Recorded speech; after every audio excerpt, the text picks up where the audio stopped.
Pada kesempatan kali ini kami akan membahas Subutai. Subutai juga dikenal sebagai Subutai yang pemberani adalah ahli strategi utama dan Jenderal Genghis Khan dan Ogedei Han. Sebagai putra seorang pandai besi, ia naik pangkat dan mengarahkan lebih dari 20 kampanye di mana ia menaklukkan lebih banyak wilayah daripada komandan lainnya dalam sejarah. Dia memperoleh kemenangan melalui strategi yang imajinatif dan canggih serta pergerakan pasukan yang terkoordinasi secara rutin yang jaraknya lebih dari 300 mil satu sama lain. Ia paling dikenang karena menyusun rencana pertempuran yang menghancurkan tentara Hongaria dan Polandia dalam waktu 2 hari satu sama lain, dengan jarak pasukan yang hampir 1000 mil.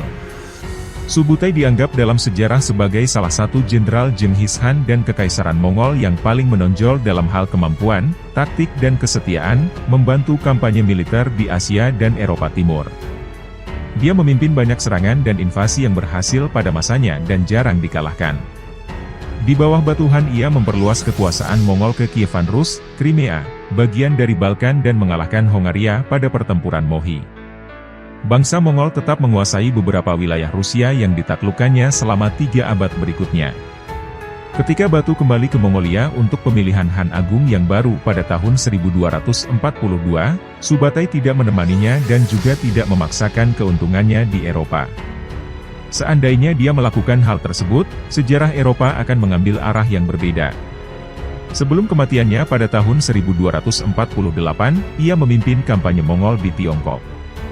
Subutai memainkan peran utama dalam membantu mendirikan kekaisaran terbesar yang bersebelahan dalam sejarah manusia, yang diyakini oleh tuannya surga telah diperintahkan oleh surga untuk ditaklukkan. Kerajaan itu akan meninggalkan jejak yang tak terhapuskan dalam sejarah dunia. Beberapa abad kekuasaan Mongol di daratan Eurasia, periode yang oleh sebagian orang disebut sebagai Pax Mongolica, secara radikal mengubah demografi dan geopolitik wilayah ini. Sebagai hasil penaklukan Subutai, wilayah yang luas disatukan di bawah pemerintahan yang stabil dan damai serta berdasarkan hukum-hukum Yasa. Di seluruh kekaisaran, prestasi bisa mendapatkan promosi tanpa memandang etnis. Kebebasan beragama adalah hal utama yang dijunjung tinggi. Perdagangan berkembang dan kontak di sepanjang jalur sutra mengingatkan orang-orang Eropa bahwa Timur adalah rumah bagi peradaban besar dan bahwa Eropa bukanlah pusat dari semua peradaban manusia. Kemajuan dan perkembangan. Sejarawan percaya Subutai lahir antara tahun 1160-1170, mungkin di sebelah barat hulu Sungai Onon di tempat yang sekarang disebut Mongolia.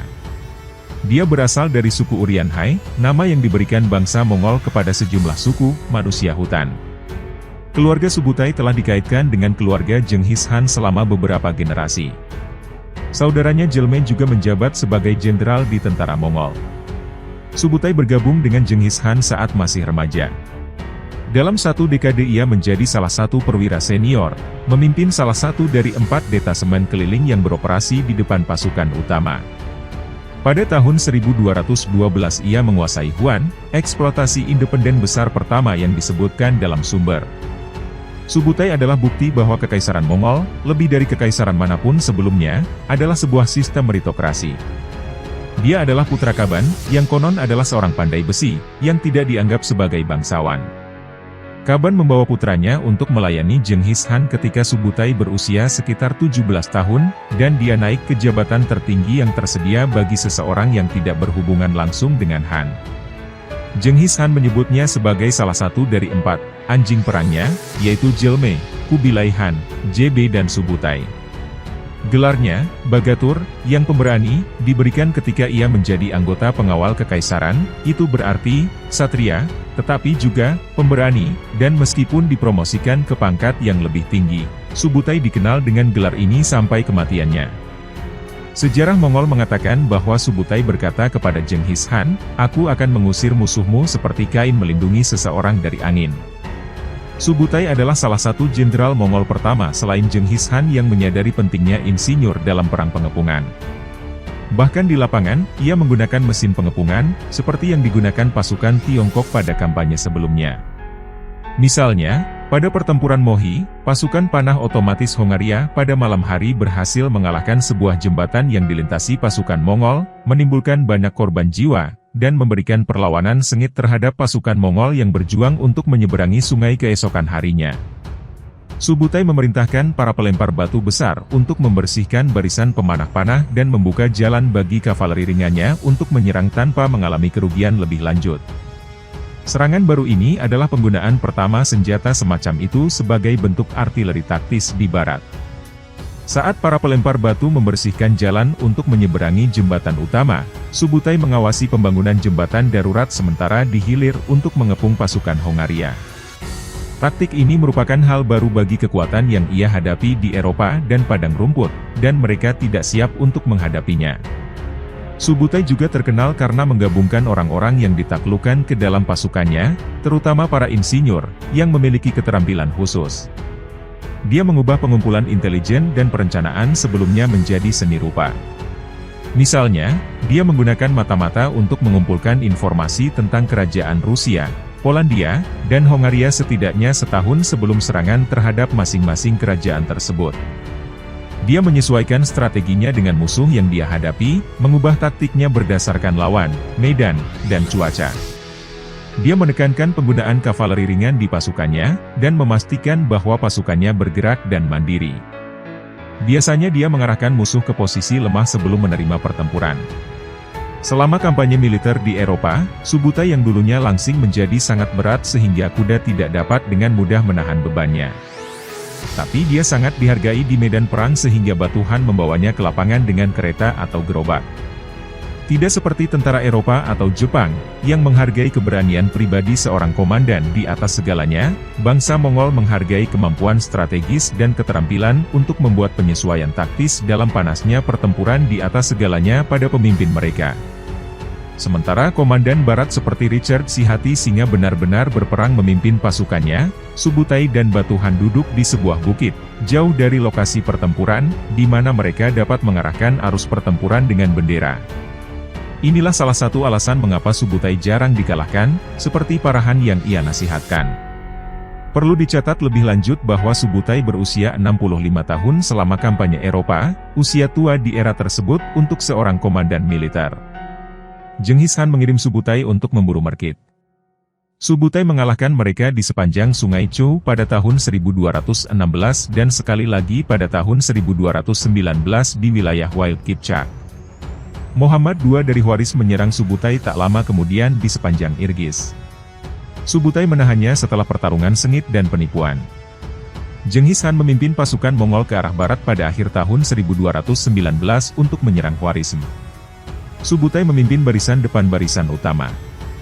Dengan sekitar 70.000 orang bersenjata, pasukan Mongol jauh lebih kuat dari apapun yang bisa diharapkan oleh Muhammad II. Dia berusaha menyelamatkan dirinya dengan melarikan diri ke Persia Tengah. Jenghis Khan mengirim Subutai dan JB dengan 10.000 orang untuk memburunya. Muhammad lolos dari penangkapan, namun ia jatuh sakit dan meninggal pada awal tahun 1221.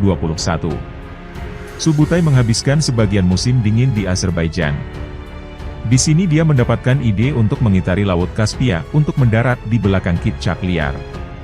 Setelah tindakan polisi di Persia dan penggerebekan ke Georgia, pasukan Mongol melintasi pegunungan Kaukasus selama musim dingin untuk melewati Derben Pass. Melalui diplomasi curang, Subutai mengalahkan Alan dan Don Kipchak secara detail. Ia menghancurkan pasukan Rus di sepanjang Kalka, namun serangan ke wilayah Volga Bulgar berakhir dengan kekalahan. Subutai menerima bala bantuan dan kemudian menundukkan Kipchak liar dan Kangli. Akhirnya, dia bergabung kembali dengan Jenghis Khan saat tentara Mongol sedang dalam perjalanan pulang. Subutai memainkan peran penting dalam kampanye melawan Xia pada tahun 1226. Pada tahun 1227 ia menaklukkan distrik Jin di sepanjang hulu Sungai Wei. Operasi Mongol terhenti karena kematian Jenghis Khan. Jenghis Khan digantikan oleh putranya Ogedei.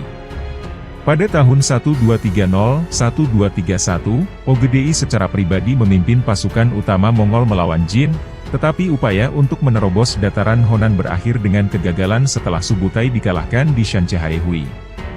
Bangsa Mongol mengepung dan merebut Fengxiang, target kedua. Pada tahun 1231-1232 bangsa Mongol melakukan upaya lain. Kali ini Subutai mampu mengungguli pasukan Jin.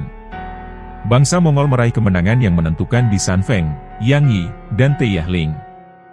Ogedei dan pasukan utama Mongol kembali ke Mongolia, meninggalkan Subutai dengan kekuatan kecil untuk menyelesaikan penaklukan Honan.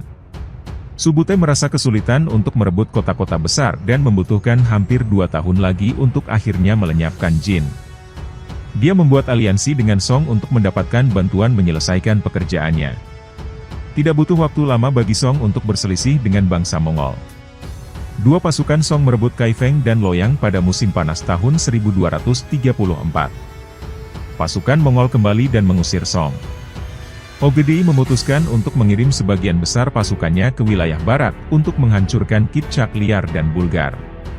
Subutai ditugaskan untuk mengarahkan operasi. Dia mengalahkan pemimpin Kipchak Bachman di sisi utara Laut Kaspia dan selanjutnya menaklukkan Volga Bulgars. Pada akhir tahun 1237, Subutai menyerang Ryazan dan Vladimir Suzdal, beroperasi dengan 3 kolom. Pasukan Rus dikalahkan dalam 3 pertempuran terpisah dan kota-kota mereka direbut secara berurutan.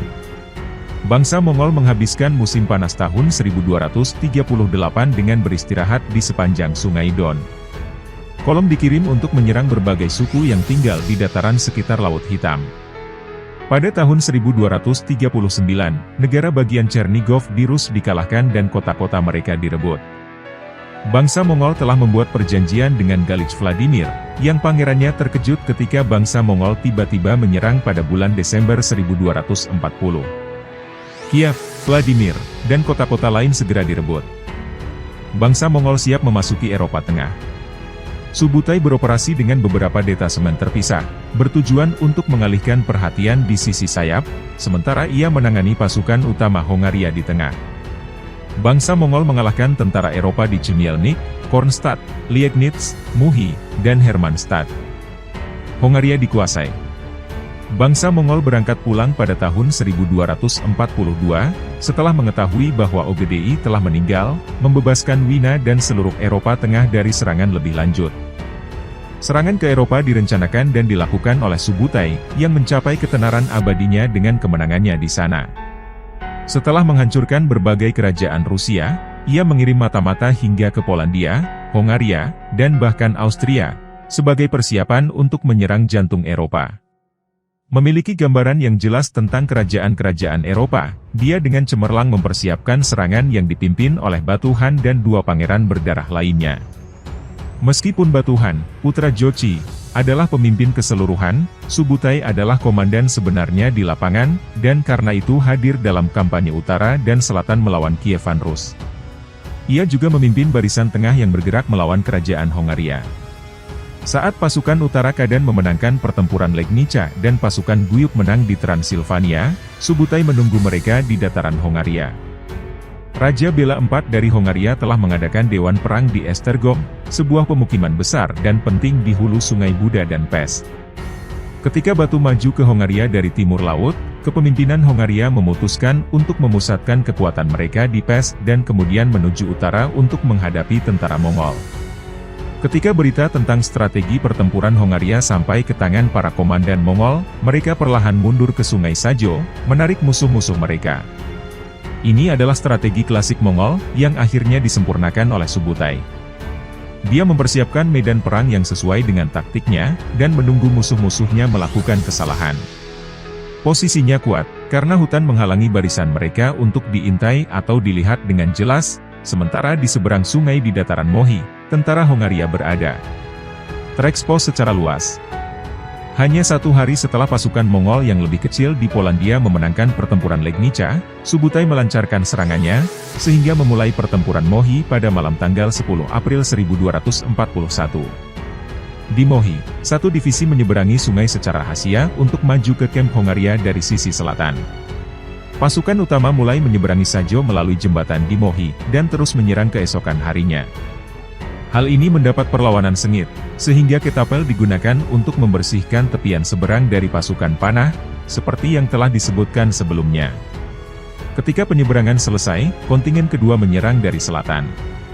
Hasilnya adalah kepanikan total, dan, untuk memastikan bahwa Hongaria tidak bertempur sampai titik darah penghabisan, pasukan Mongol meninggalkan celah yang jelas dalam pengepungan mereka. Ini adalah salah satu trik klasik Subutai, untuk menciptakan situasi taktis yang tampaknya menguntungkan musuh, namun ternyata tidak. Pasukan Mongol telah menderita korban yang lebih besar dari biasanya karena pasukan panah Hongaria telah menimbulkan kerusakan besar pada kavaleri Mongol. Subutai tidak menginginkan pertempuran di mana pasukan panah otomatis, yang didukung oleh para ksatria berkuda, berdiri teguh dan bertempur sampai mati melawan pasukannya. Dia lebih suka membiarkan mereka mundur, agar dia bisa menangkap mereka sesuka hati oleh penembak jitu pemanah Mongol. Kesenjangan yang mengundang dalam barisan Mongol adalah undangan untuk melarikan diri, yang akan membuat para ksatria dan pemanah tersebar di seluruh pedesaan, dan hasil yang mudah bagi orang Mongol yang disiplin. Sesuai rencana Subutai, pasukan Hongaria yang melarikan diri mengalir melalui lubang yang terlihat di garis pertahanan Mongol, yang mengarah ke daerah rawa.